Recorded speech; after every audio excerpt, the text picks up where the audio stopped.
Good morning, everyone. We're actually going to get started. And we're actually 5 minutes ahead of schedule. Not bad for our first meeting.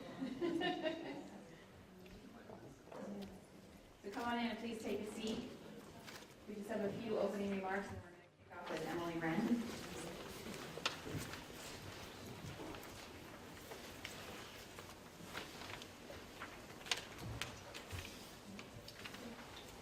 So thank you all so much for coming. I'm Betsy Klein, Steve Westell, Paula Ficara, and Timon Pratt. And together collectively, we are Plan B to Save Wolves and Apex Protection Project and the co-founders of Sedona Wolf Week, the first endeavor ever of its type here in Sedona.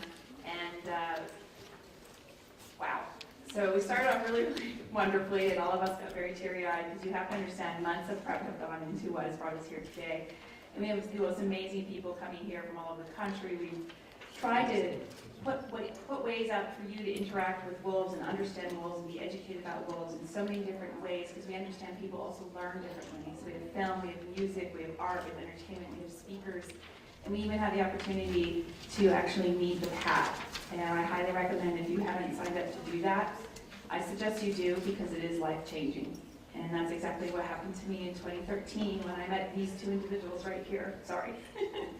And once you meet a wolf and truly understand the true nature of the wolf, it will change you forever. So as I look at the room today, it's a good day for wolves because hopefully all of you become their voice in addition to ours. So thank you so much for coming. And I'm going to turn it over to Steve and Paula.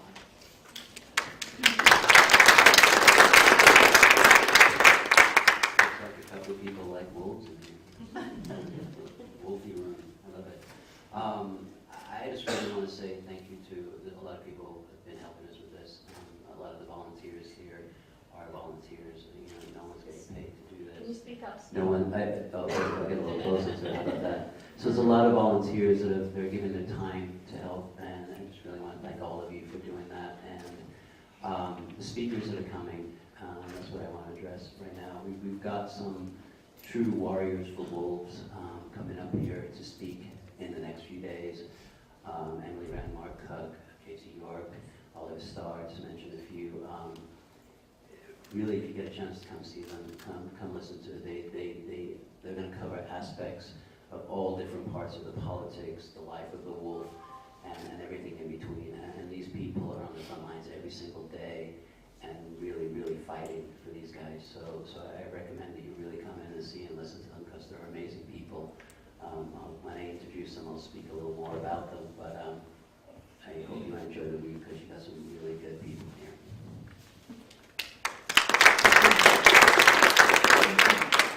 You know, this was an idea that was kind of born last year when we came out here for the screening of Medicine of the Wolf. We were so overwhelmed by how well we were received by all of you and by the community of Sedona. And it really gave us hope. And it was actually, you know, Kristen, Lee's girlfriend, his brother's girlfriend, who said, you know, you guys should have a Sedona Wolf Week. And we all looked at each other and we just went, oh my gosh, we should.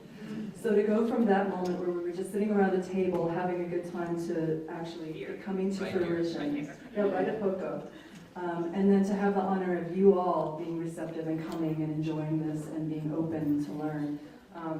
Particularly, I want to mention our Coexistence Panel that we're doing. You know, I invite all of you to come and sit and support, you know, both sides because the ranchers and the farmers need help.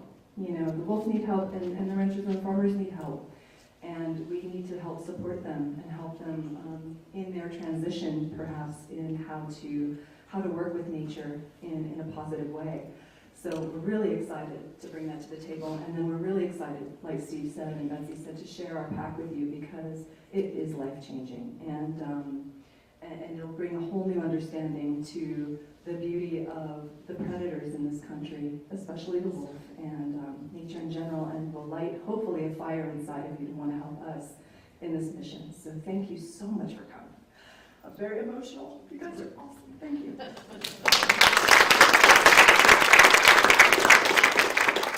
And opening remarks. much right now, but I just wanted to thank one more time Poco Diablo, because if it wasn't for the guys here, we wouldn't be here. They've generously hosted this event for us and put in a lot of effort, and we are so grateful, so thank you, Poco.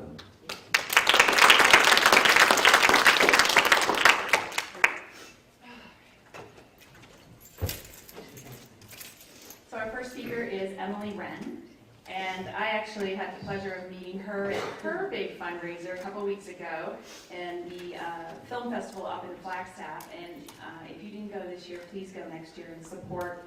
They show several short films about the environment and wildlife, and they debuted Gray Area, which is about the Mexican gray wolf program that's going to be playing today at the Mary D. Fisher at 7 p.m. So if you haven't gotten tickets to that, I highly recommend you do, especially if you live in Arizona. It's a very polarizing subject, and I highly recommend that you attend the movie and get some facts. Emily Renn is the executive director of the Grand Canyon Wolf Recovery Project, so she's our neighbor. And she began working with them in 2009, and she's been the executive director since 2014. She has a list of credentials really, really long that I could read for you. She completed her MS degree at Northern Arizona University in biology with a focus on wildlife conservation. Her graduate degree is on the survival success of the Gunnison prairie dogs in the Flagstaff area, and she continues to coordinate that program. She has been awarded the Roger Hungerford Student Award in 2009 by the Arizona chapter of the Wildlife Society for significant contributions for the management and conservation of Arizona's wildlife through her work as a student. She serves on the board of Habitat Harmony, an organization that assists humans living in harmony with wildlife. Do you sleep? I don't think you. She is also a certified level 2 in wildlife track and sign wildlife tracking by CyberTracker Conservation. I'm sorry, I forgot my class. Over the past 12 years, Emily has worked as a field biological technician, researcher, and environmental educator with many species of mammals and birds in northern Arizona. So obviously, she's very committed to working on preserving our wildlife. So please give a very warm welcome to Emily Renn.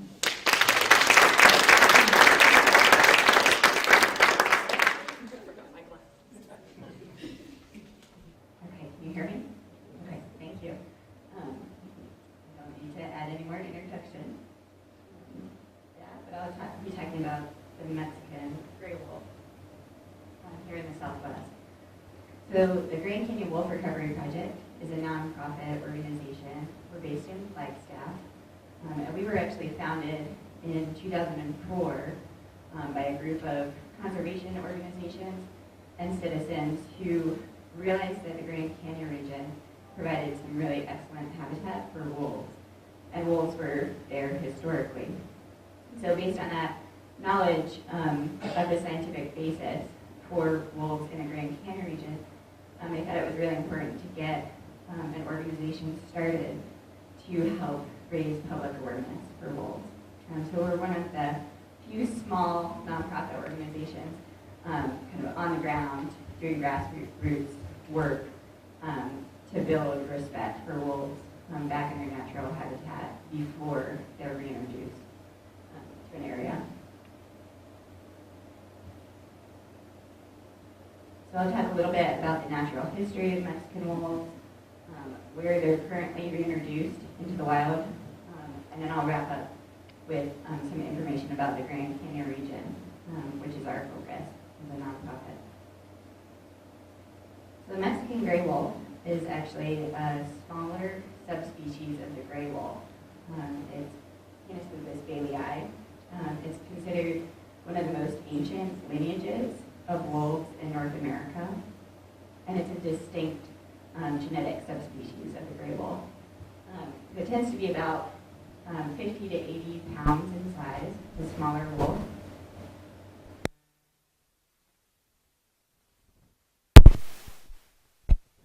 In its coat.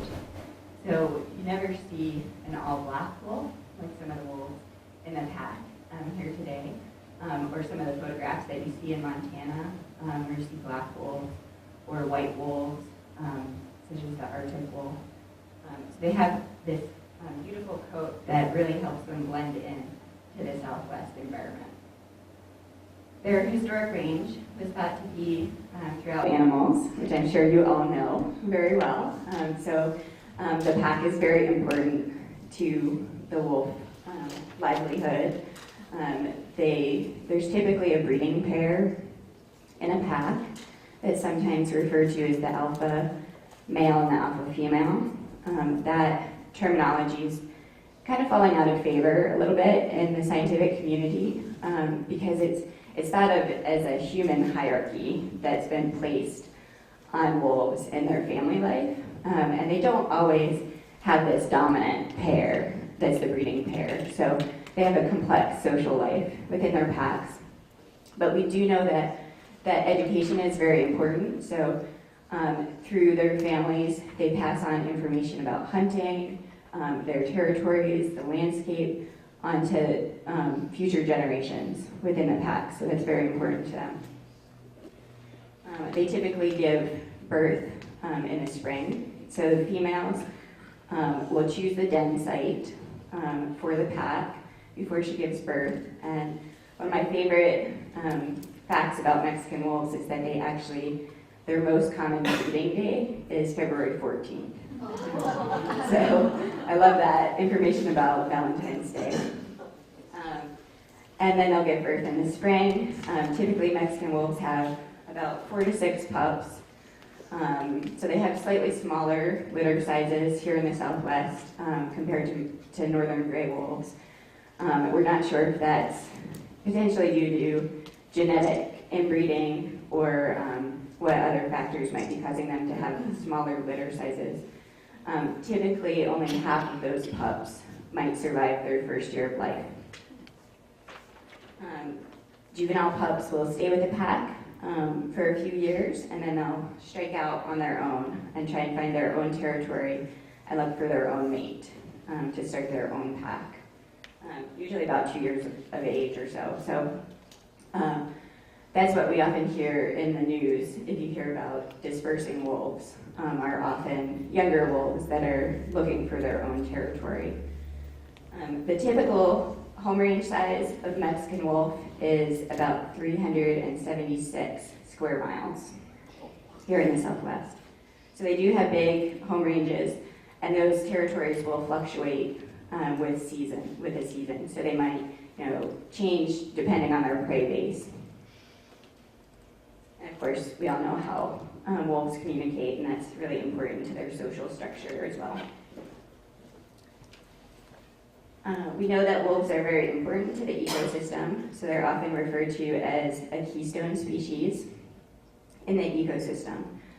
So that, therefore, they have a disproportionate impact on the ecosystems in which they live, which is often, here in the Southwest, it's usually the higher elevation forested habitat, but they are habitat generalists. So they can live in a variety of different habitats if there's sufficient prey. Their primary prey is elk. About 80% of their diet is elk in the Southwest, but they do also eat and hunt deer, or they can eat smaller prey as well. And part of their important role in the ecosystem is not only by hunting ungulates, the elk and the deer primarily, so they'll hunt them and typically remove the weak or the sick individuals from those herds, and so that in turn will keep the herd healthier overall. But they also serve to keep those herds moving more frequently. So this is what we call, sometimes is referred to as the ecology of fear. Having a wolf pack on the landscape changes the behavior of elk herds, so that they're not quite as lazy and just hanging out, eating all the vegetation, overbrowsing, especially sensitive habitats such as riparian areas along streams and rivers, and overbrowsing that habitat. So by keeping the herds moving more frequently, that allows the vegetation to recover, that helps prevent erosion on streams and rivers, and provides habitat to a lot of other animals in the ecosystem. And that's what we call a trophic cascade effect in the ecosystem. If anybody's seen, there's some videos on that. If you've seen how wolves change rivers, that's gone around. that's kind of a good summary. But it does take a sufficient number of wolves on the landscape to start seeing that kind of trophic cascade effect. So we wouldn't expect to see it with just a few packs of wolves. You know, we need to have ecologically effective numbers on the landscape to start having some other trophic cascade effects. Wolves also benefit the ecosystem by providing carcasses on the landscape. So this is obviously not a Mexican wolf. This is a wolf in Yellowstone. But it shows just a good picture of a wolf making a kill on a carcass. Their adult wolves are able to eat up to 20 pounds of meat in one sitting on that carcass. They can have their fill. They might come back and eat off of it for a while, but they are providing this resource on the landscape that not many other animals provide. And so that's provided year-round to animals such as eagles, vultures. Here we see magpies, ravens, bears, coyotes, badgers, all the way down to beetles, decomposers on that carcass that will feed off that resource for quite a while after the wolves have made that kill. And that's something that human hunting does not replicate on the landscape. So typically humans, go in, they might hunt during a shorter period of time in a hunting season, and they'll remove that meat from the landscape. So wolves can provide this clean resource to other animals all year round. Another aspect of wolf recovery that's a benefit people often don't think about is actually ecotourism. So we know this is a photograph also from Yellowstone National Park, and economic surveys have shown wolf watching brings in over $35 million a year to the Yellowstone region. So people come from all over the world for the chance to see wolves in the wild, and that's one of the best places to see wolves in the wild. So we would hope to eventually see that same kind of ecotourism potentially increase with increasing wolf recovery efforts in the Southwest. So how did Mexican wolves become endangered? This is probably a story you all are familiar with, the deliberate eradication campaigns carried out by the United States government in the late 1800s, the early 1900s. And because wolves are such social animals, like we talked about earlier, the bounty hunters that were paid to eradicate wolves were very effective at this because they could find a carcass that the wolves were feeding off of and poison that carcass, and that would pretty much wipe out the entire pack. Or they could find a den with pups and kill all the pups at once. So unfortunately that social nature of wolves really played out to their harm during these eradication campaigns for predators in the 1800s. So the last wolf in northern Arizona was killed about 1940. The last Mexican wolf killed in Arizona was in 1970. And once they were completely eradicated from Arizona, New Mexico, and the Southwest, the bounty hunters actually went into Mexico and tried to help Mexico eradicate all of their wolves as well. And there's a really interesting book on some of the natural history of Mexican wolves, because most of what we know about this subspecies is all from the hunting records and the bounty hunter records during that time. There was no real knowledge of their natural history on the landscape before they were already so much diminished in population. There's a really interesting letter in the early 1900s that was published by a rancher who actually asked the government to build a border wall to keep out the last Mexican wolves. So this idea has been around for actually a really long time. So we passed the Endangered Species Act, thankfully. Mexican wolves were listed in 1976 as an endangered species. They were one of the first animals to be listed early on. We just passed the 40th year last year of their listing under the Endangered Species Act. So once we as a society decided this was an important species to try and prevent their extinction, the government actually paid one of the best hunters of Mexican wolves they hired him to go into Mexico and try and find the last wild Mexican wolves. He was able to find and catch 5 individuals, and that was it. And one was a female. So this photograph is actually Nina, who was that last wild female that was captured and taken into captivity.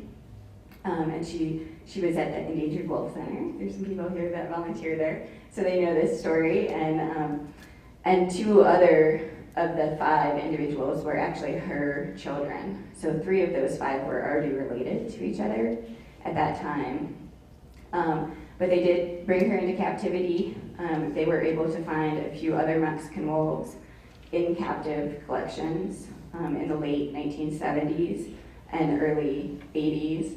And so altogether there were 7 individual Mexican wolves that became the founders of the entire population we have today.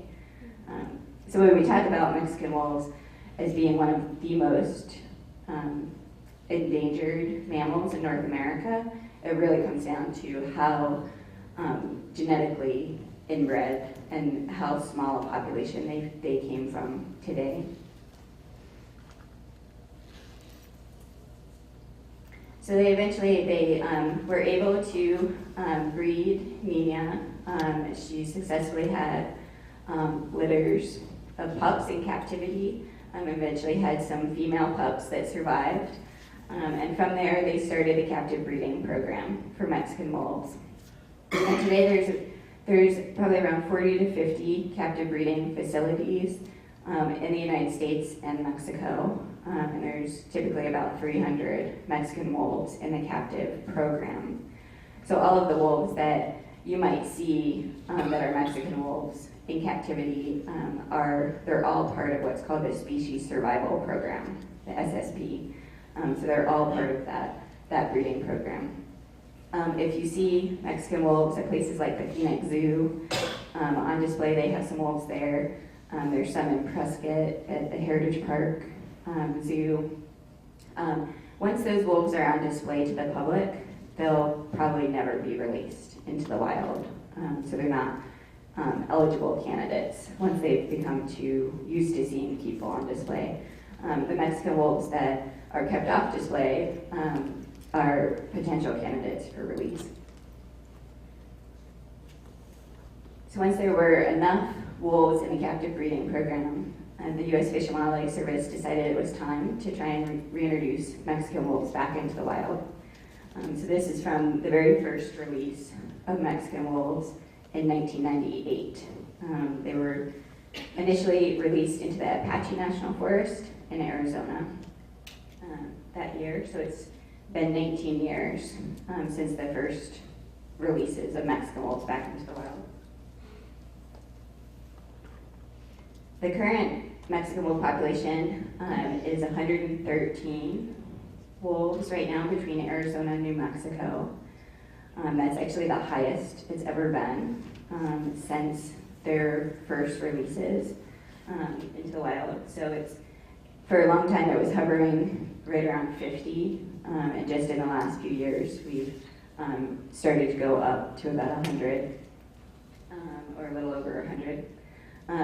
There were 7 breeding pairs identified as of 2015. They haven't released the annual report yet. U.S. Fish and Wildlife Service has not released the annual report for 2016. There are currently 21 packs in the wild between Arizona and New Mexico, and a number of the wolves have radio colors.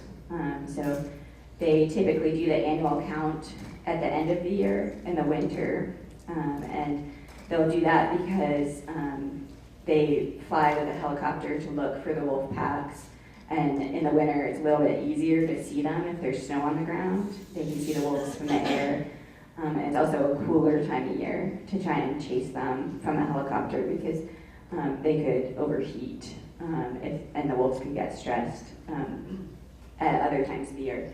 So they typically try and do the annual count where they fly and dart the wolves from a helicopter. They'll capture them, and then every year they'll do a health check on the wolves. They'll do genetic testing, give them vaccines to try and protect them from typical things like rabies, distemper, other diseases that dogs could carry as well.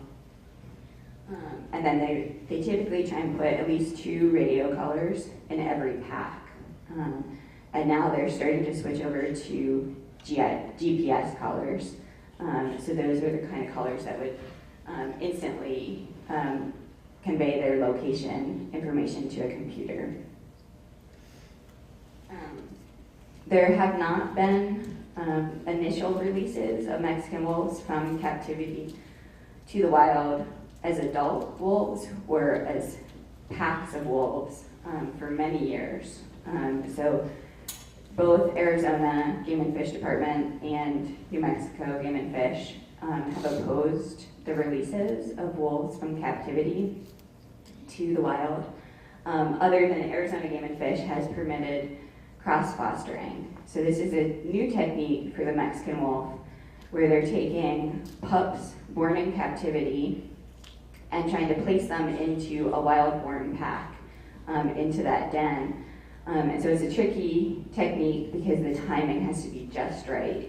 The pups have to be born basically at the same time in captivity as in the wild, and they have to find a den site in the wild, know exactly where that is, and then mix them all up together so they all smell alike and hope that the parents will come back and accept those cross-fostered pups as their own and raise them. So last year was the first time it was done from captive-born pups into 3 different packs. There were 6 pups cross-fostered, and at least 3 of those pups survived till the end of the year that we know of. But basically at this point in time, we know that Mexican wolves are, the genetics is a serious situation for them because they're all, pretty much all 113 wolves in the wild are as genetically related as siblings. So they're not actually breeding with siblings, but that's how genetically close they are in relation. So it's a really serious situation to try and diversify their genetics in the wild as much as possible. Oftentimes you hear in the media about how wolves impact ranches, and there will be a panel on this tomorrow, so I won't talk about this too much, but there is a Mexican Wolf Livestock Coexistence Council that has funding that provides support to ranchers who have wolves on their ranch. So we do know that there are a number of techniques that can be used to help prevent conflict between wolves and livestock. Things such as guard dogs, range riders that are just people on horseback that will stay with the livestock and have a human presence, and that's oftentimes enough to scare off the wolves from an area. Things like fladry that you see, which is a fencing that can be used for a night pen around a herd of livestock, and that will scare off wolves as well. So there are tools available to help coexist. And it is important to note that anytime livestock is depredated on by wolves, that is investigated by USDA, and those statistics are tracked and reported. So it's actually a very small impact. We know that wolves actually kill they're responsible for less than 1% of all livestock deaths on the land. So it's a really small impact in the overall scheme of raising livestock out in the wild in the West. And it can be managed basically down to 0. So that's something that we are capable of doing. This is the current area where Mexican wolves have been reintroduced. You'll see here is called Zone 1, which is primarily the Apache National Forest in Arizona, the Gila National Forest in New Mexico, the Sick-Reeves portion of the Apache Sick-Reeves National Forest, and some of the Tonto is considered Zone 1 right now, which is the area where Mexican wolves could potentially be released from captivity. So that's an initial release area. Zone 2 is considered the area where they would not be released into the wild, but they could potentially naturally disperse into Zone 2. Zone 3 is, we don't know. Honestly, like, it's not considered suitable wolf habitat, so we're not actually sure what U.S. Fish and Wildlife Service would choose to do if wolves moved into Zone 3. But this entire area is all south of I-40, Interstate 40, and that is a hard boundary rule on this population. So no Mexican wolves are allowed to cross I-40 or establish territories north of I-40. If they do, they will be actively captured and removed from that area. We also know that this entire area between I-40 and the U.S.-Mexico border is part of what's called the Mexican wolf experimental non-essential population area. So Mexican wolves are an endangered species, but they have a special status under the Endangered Species Act where they're called experimental non-essential. And because of that, they're basically given more management flexibility to handle the wolves or remove them if they feel like they need to remove them from the wild. And so under that status, it's called 10J status, and it's given to pretty much all endangered species that have been eradicated from the wild and reintroduced back into the wild as a reintroduced population. So because of that status, there was a Mexican wolf that just recently came up from Mexico into Arizona, and she was captured and removed very quickly. If she had moved into Texas, she would be considered a fully endangered wolf, and they wouldn't be able to do that. So it's just a lot of different management rules when wolves cross into different areas in the Southwest, and the wolves don't know that. Obviously, they don't read maps. They have no idea that I-40 is a boundary that they're not allowed to cross. Were her genetics tested, and was she a sibling as well? No, she actually was not. So she was a very genetically valuable wolf.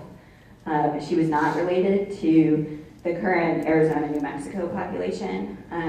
In the wild, most of the wolves in Arizona and New Mexico are related to the blue stem pack, which is a pack that's been in Arizona for a long time. They're a very well-established pack, and they've been very successful in the wild. So most of their descendants have founded other packs or taken over other packs in the wild population right now.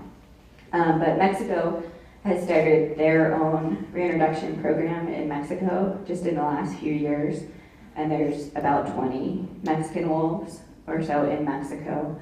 And so they don't have as many restrictions on releasing adult wolves from captivity or releasing family groups from captivity. And so she was not as genetically related. So she would have been a really important disperser had she made it up to the Blue Range population. Excuse me? Yeah. Question. You use the diplomatic term of removing. Mm-hmm. Removing, what I have learned in the government language, means killing. Yeah. Are we talking about they Yeah. killed her or they put her in a different space? So they have not, trying to think when the last time was they killed, they did kill a Mexican wolf maybe last year, in the last 2 years. Most of the wolves are removed live. They capture them and remove them and place them in captivity. But once they're in captivity, they're almost never re-released. at that point. So they're not really part of that effective population in the wild. They don't actively kill captive wolves if they get too old.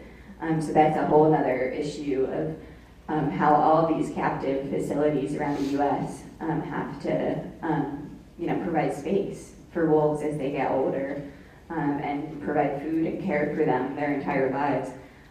So even though there's about 300 or so Mexican wolves in captivity, there's only about 27 of those wolves that are actually potentially the right age to be breeding individuals. So it's a much smaller effective population for the captive program.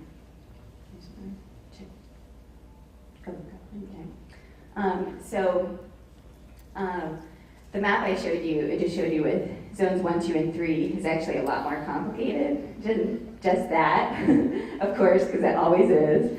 So I won't go into too much detail, but just so you know where we are today if you're not from Sedona. So here's I-17 coming up. So this is part of Zone 1 that I showed you, and the gray area is actually the Fort Apache Indian Reservation. And so they've actually allowed wolves back on their land as well, and they've been part of the Mexican wolf program since 2002, I believe. But right below that is the San Carlos Apache Reservation, and they do not want wolves back on their land. So again, wolves can't read maps. It's a really complicated landscape to move around where, one place people don't want wolves and want them removed. The other place is welcoming to wolves right next door. But in that Zone 2 area where wolves could potentially naturally disperse, Arizona Game and Fish, which is our state wildlife agency, effectively lobbied U.S. Fish and Wildlife Service to say they did not want any wolves in this gray area for at least the first 5 years. So this is a no occupancy area in Zone 2 at this point in time. They also requested a number of other provisions, increasing take provisions for Mexican wolves. Take is that word used for either lethal or non-lethal removals. Providing more leniency to ranchers to kill Mexican wolves on private property. They also wanted to have a built-in control of the Mexican wolf population if they see any impact on elk herds or ungulate herds. And they requested a population cap of 300 to 325 wolves between Arizona and New Mexico. So basically, they want a population cap of 150 wolves in Arizona, no more than that. And it's just really, to say this politely, it's absurd, to have an endangered species with a population cap and boundaries. Especially wolves that are wide-ranging mammals that can travel, easily 50 or 60 miles a day around their territory. And we know that wolves make long-distance dispersals of hundreds of miles when looking for new territories. And so to have these boundaries is, it's just unheard of for other endangered species. We do see it with red wolves in North Carolina, where they have these similar kinds of boundary rules, but you would never find that for a bird, right? That's an animal that can fly through the air and they can't control. And same with wolves. Wolves just, it's just flying in the face of the science and natural history we know about wolves to have these kinds of restrictions on the recovery program. So this is a busy slide, but we know there's a lot of threats to Mexican wolves even today in the wild, and most of that has to do with people because that's the most challenging aspect of wolf recovery. Wolves have successfully have survived in captivity for years, and they can be released back into the wild and still act like wild wolves. We know that they can go out and they will do their role, have pups, form packs, hunt elk and sufficient prey, they will do their thing. It's just a matter of how people can choose to manage them and recover them on the landscape. So like I mentioned, the state wildlife agencies are probably actually our biggest threat to wolves here in the Southwest because they have an inherent conflict of interest as they try and manage predator populations and also serve to a hunting public that wants to, they want to sell tags for hunting elk. And so they're not very good at managing both at the same time. And so they've opposed releases for many years, placed a lot of restrictions on U.S. Fish and Wildlife Service on how they can release wolves into the wild. U.S. Fish and Wildlife Service is obviously catering to them with the idea that eventually they would be delisted from the Endangered Species Act, and then state control would take over the management of wolves. And everywhere throughout the West, any place where we have wolves, we've seen that when states manage wolves, things happen that are not positive for wolf recovery over time. And I'm sure some of the other speakers can talk better about state management of wolves in other places. So we do have that limited genetic diversity, artificial boundaries. Illegal killings are definitely an issue for Mexican wolves in the wild. There have been at least 66 Mexican wolves killed. Almost nobody is ever caught or prosecuted for killing a Mexican wolf. And there's been a lot of management removals. That's actually the biggest impact. So there was what was called a 3 strikes rule for many years in place, where any wolf that killed at least 3 livestock in a year would automatically be removed. That rule was ended due to a lawsuit by conservation groups, but it's pretty much still enacted today, that they'll very quickly be removed for depredating on livestock. And we need a science-based recovery plan, which I'll talk a little bit about. So, to wrap up with the Grand Canyon region, this is a map just to show you that when we talk about the Grand Canyon region, or Grand Canyon ecoregion, it's actually a much bigger area than just Grand Canyon National Park. So we don't actually expect wolves to live down in the canyon itself, but up on the plateaus and the rim area in the higher elevation would be sufficient habitat. And there's really good connectivity between the current Blue Range wolf population that I talked about, where they are currently introduced. Wolves could come right up the Mogollon Rim into the Grand Canyon region, and it would eventually take initial releases into the North Rim. So there have been a number of feasibility studies that have been done on the Grand Canyon region, and the science has shown, we have vast undeveloped areas, we have public lands in this area, which is good for wolves because that belongs to all Americans when they exist on national forests and national parks, and we have ample food sources in this region. So it could sustain probably at least 250 wolves into the future.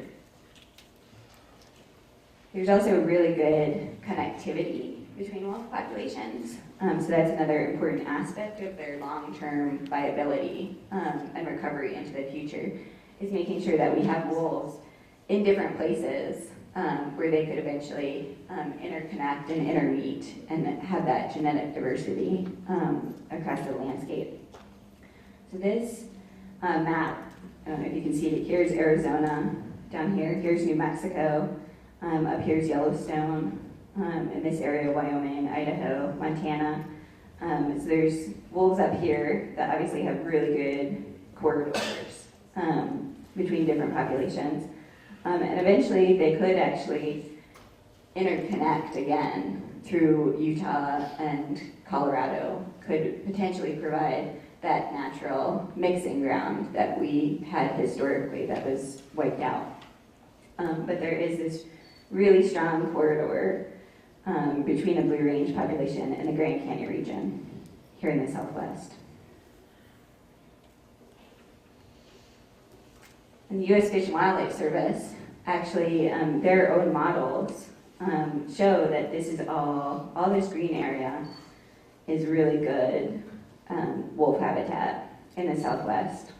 This is a map that I don't think they meant to publish, but it was in an EIS, as one of the alternatives, so I flipped it out of that EIS, and they did cut off, so it didn't show all the potential habitat in Utah and Colorado or Mexico, but we know from their own models, there's still a lot of good habitat in other places for wolves in the Southwest.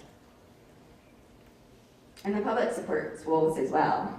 So you'd think we'd have a lot of good things going. We've got the science, we've got the public support, there's strong public support by Arizona and New Mexico voters, and it's even higher when they're asked specifically about bringing back wolves to the Grand Canyon regions. Over 81% of Arizona voters support that idea. But it's definitely more complicated than just the public support and the science. There's a lot of politics involved. We also know that wolves will choose to come to the Grand Canyon region on their own. We've had various wolves come to our region from different directions. You might have heard of Echo, the wolf that came to the North Rim in 2014. She was actually a wolf, a northern gray wolf, that had been collared near Yellowstone in Cody, Wyoming, near Cody. And she came down probably through Utah in the fall of 2014 and was seen quite a bit on the North Rim area, on the road into the North Rim. And a number of people got to see her because one of the hotel owners told me up there that a truck coming into the North Rim at night hit some bison on the road. And so when the bison were killed, they pulled the carcasses off the road right in the area of this big meadow. And so Echo, this female wolf, ended up feeding on those carcasses for a while. It wasn't that she was released. She was not a planted wolf that some people have suggested. This was definitely a wild wolf that made that journey on her own. And just people could just happen to get lucky and see her. Since there are no other wolves on the North Rim, she probably decided to move on because there was no mate for her there. But it was excellent habitat for a wolf pack. And so she moved back up into Utah and was shot and killed in December 2014. So that was the first northern gray wolf that had been back in that area of the Grand Canyon region in over 70 years, which was pretty cool and inspiring for everybody that got to see her. We've also had some Mexican wolves that have come up from the Blue Range wolf recovery area in the White Mountains up to the Flagstaff area as well. And you can see this was a collared wolf actually in 2000. So this was in the early years of the reintroduction program. And she came right up the Mogollon Rim and followed that corridor right up to the Flagstaff area. And she was actually hit by a car near Sunset Crater, if you're familiar with that area. And there was at least one other wolf that we know that came up, and he was shot and killed. So it's definitely a tough life for dispersing wolves out there, but we hope they'll keep coming, and we hope that we can provide the public space, the public respect for them to be allowed to come back to the Grand Canyon region without boundaries, as their current rules suggest. So some of the ways you can help, I'm not sure if people are from Sedona area or northern Arizona or where everybody's traveled from, but there's definitely ways to help if you're interested in getting involved. And I'll actually have a table for the rest of today and tomorrow. You're welcome to come talk to me about ways to get involved. We do have an action alert if you're interested. we are encouraging people to call Senator Flake if you're willing to tell him that you support wolf recovery in Arizona. There is a bill introduced right now in Congress that would delist Mexican wolves. So he wants Mexican wolves to lose endangered species protection and be returned and managed by the states. And we do know, if you're familiar with the reintroduction of red wolves in North Carolina, just a few years ago, the red wolf population was at about 130 or so in the wild, and we've seen in just a few years, it's dropped down to about 45. And so that's the same thing. It's just something that's important to remember. When there's only 113 wolves in the wild, that's not a very strong population. You know, it would not take much for them to drop significantly. And if they don't have endangered species protection, it could be open season on wolves with no ramifications for people that would choose to hunt them. So even though we're excited and we want to celebrate 113 wolves, because that is the highest it's been, it's always important to remember we're not out of the woods yet with this population, and they're still genetically imperiled. So we need a real science-based recovery plan, and that's actually something that's coming up this year. The U.S. Fish and Wildlife Service is rewriting the recovery plan for Mexican wolves right now. And that's required by the Endangered Species Act, but that's the blueprint for how an endangered species should be recovered and what would their recovery look like for eventual delisting. This is about the third or fourth time they've tried to convene a recovery team. The last recovery team for the Mexican wolf was in 2012. They had a really top-notch team of scientists from around the country. Some of the best wolf scientists had gotten together and they wrote a draft recovery plan for the Mexican wolf. And it was leaked to the public by some big hunting groups, put it on their website. And so at that point we knew the scientists were calling for a population in the Grand Canyon region with at least 250 wolves, a population in the southern Rockies of northern New Mexico and southern Colorado, at least 250 wolves, and the Blue Range population. So having at least 3 interconnected populations with a minimum of 750 wolves would be what the scientists had predicted would be necessary for their long-term survival of the species.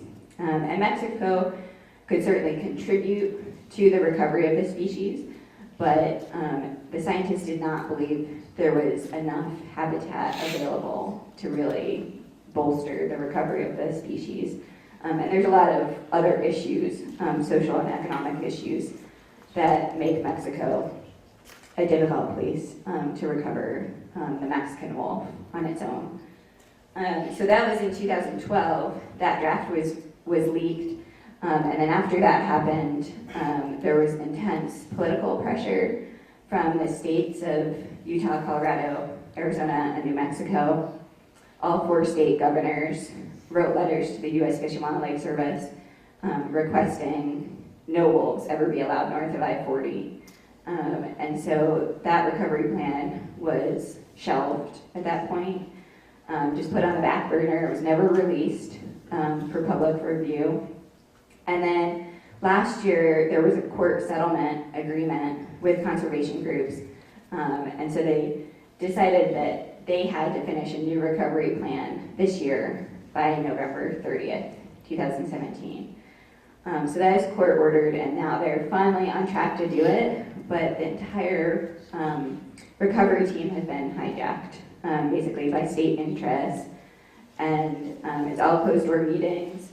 Most of the scientists that were involved in writing the last draft of the recovery plan are not involved in the current process, or they've just been rendered so ineffective. They're not participating in the meetings. So what we know of the recovery plan right now is that they are on track to release it for public comment this June and July, and they're saying there will be public hearings. And there will be, actually, some of the scientists that wrote that previous draft will be doing peer review and submitting their science on that draft when it's released. But they are pretty strongly committed to having no wolves north of I-40. And so they're trying to do all Mexican wolf recovery in Mexico, primarily where the U.S. isn't responsible for that recovery program in Mexico. And we do know that Arizona Game and Fish, New Mexico Game and Fish, they're sending money to Mexico because Mexico doesn't have any money to fund the program itself. So that's what we're hearing right now. And so this is a really critical period this year of time for public involvement on the Mexican wolf issue. So getting as many people that support wolves to those hearings and submitting public comment during the public comment period is really essential this year to try and change the tone of what that recovery plan is going to look like. Because once that's published, it'll probably be in place for quite a while before it's revised. Or, they could also be delisted as well if Senator Flake's bill does pass. And so that could be really detrimental too. So we need you this year, all wolf supporters.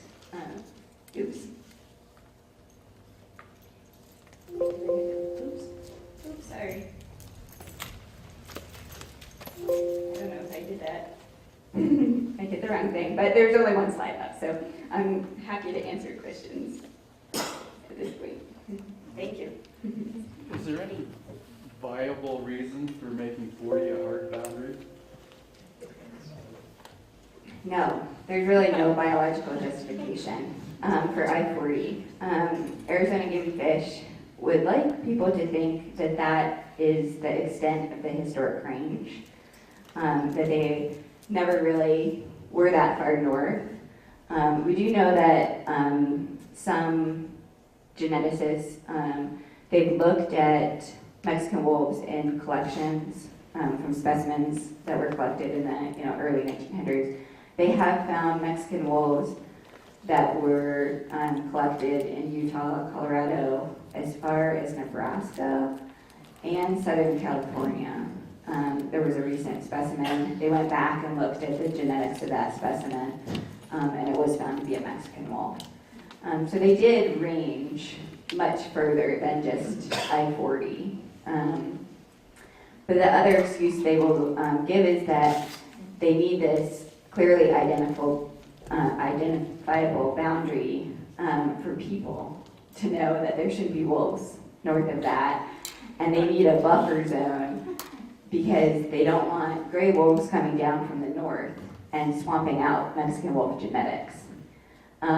Which is sure, it is a genetically unique species, and of course none of us want Mexican wolves to be genetically swamped, but that's not likely to happen, and that's nature just taking its course. If they're able to reconnect once again and potentially interbreed, it's probably good for Mexican wolf genetics because they are so genetically inbred at this point, but it's also just nature taking its course once again. Yeah. Do they interbreed with the coyotes ever?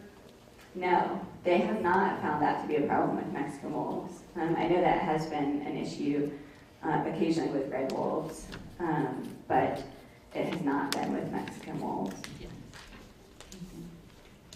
I have a microphone. This is dangerous. This is it, yeah. There you go. All right. Hi. Hi. Couple of questions. How many average wolves are in a wolf? I mean, how many average number of wolves in a wolf pack? Mhm. And I was going to ask about the koi wolf. So it's not the Mexican wolf that's been part of this, because I just did some research on this a couple of days ago. Mhm. So can you talk a little bit about how many are in a pack, and then just a little bit about the coy wolf, if you know anything about it? Yeah. So typically Mexican wolves probably have like 6 to 8 wolves in a pack. So it'd be the breeding pair and maybe some of their juvenile wolves, young of the year, that will stay with them for a while and help serve as babysitters to the pups, things like that. The largest pack I was aware of was 13 at one point in time. That was, I believe, the blue stem pack had as many as 13 wolves at one point. So that was a pretty big pack for Mexican wolves. We don't see huge packs like what you hear of in Canada and the Northern Rockies. And we're not, I'm not really sure if that's just a product of the way they're managed here in the Southwest, because it is really heavy-handed management and territory, and they're all kind of crammed into this area where they're not allowed to disperse, and things like that. If there's different factors at play affecting pack sizes, but they do tend to have slightly smaller packs than we see with the northern gray wolf. Coy wolf, I'm not an expert on at all, but that is something that is really commonly referred to by anti-wolf interests. And they like to say that Mexican wolves are a coyote cross. That has never been found to be true. And they take blood and do genetic testing on every Mexican wolf. And since it's all primarily from a captive population, they're just not seeing that, in captivity or in the wild occur. But it's something that's really, it's just the timing isn't the same in terms of breeding for them.